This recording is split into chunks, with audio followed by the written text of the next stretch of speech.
நான் தினந்தோறும் என்னுடைய நித்திய கர்மானுஷ்டானங்களை தவறாமல் செய்து வருகிறேன். இது போக நிறைய தர்ம காரியங்களையும் செய்து வருகிறேன். என் மனமறிந்து நான் எந்த பாவத்தையும் செய்ததில்லை. அப்படி இருக்கும் பொழுது நான் செய்யும் நற்காரியங்கள் என்பது எனது மோட்ச பிராப்திக்கு போதாதா? நான் மோட்சத்திற்கு செல்ல முடியாதா? நான் தர்ம நெறிப்படிதானே வாழ்ந்து வருகிறேன். நான் செய்யும் புண்ணியம் என்பது என்னை மோட்சத்திற்கு அழைத்து செல்லாதா? என் வாரிசுகள் கர்மா செய்தால்தான் நான் சொர்க்கத்திற்கு செல்ல இயலுவா? அப்படியானால் நான் செய்கின்ற இந்த புண்ணியத்தின் பலன்தான் என்ன அப்படிங்கிறது தான் அவருடைய கேள்வியாகவே அமைந்திருக்கிறது. முதல்ல ஒரு விஷயத்த புரிஞ்சுக்கணும்.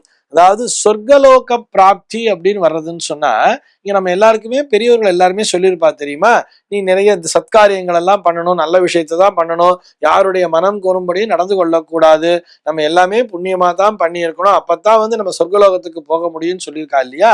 இது சரிதான். நீங்க அப்படித்தான் நடந்து வந்திருக்கீங்க, என் மனமறிந்து நான் யாருக்கும் குற்றம் இழைத்ததில்லை அப்படின்னு சொன்னா கூட, எந்த ஒரு மனிதனாலுமே ஏதோ ஒரு நேரத்திலே ஏதோ ஒரு தவறினை இழைத்துத்தான் இருப்பார்கள். நாம் அதை உணராமல் வேண்டுமானால் இருந்திருக்கலாமே தவிர, ஆனால் நீங்க சொல்ற விஷயம் ஒண்ணு ஏற்றுக்கொள்ளக்கூடியது.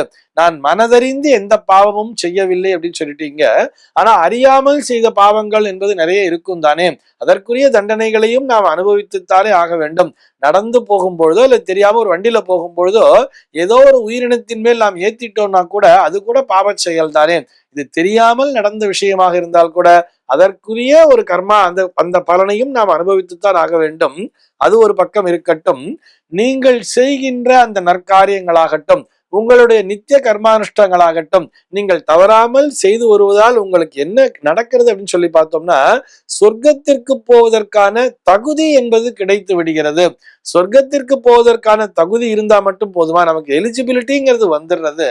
ஆனால் அங்கே செல்ல வேண்டும் என்று சொன்னால், அங்கே செல்வதற்கான பாதையை உங்களுக்கு யார் காட்ட முடியும் சொன்னா, அது உங்கள் வாரிசுகளால் தான். அதை நன்றாக புரிந்து கொள்ள வேண்டும்.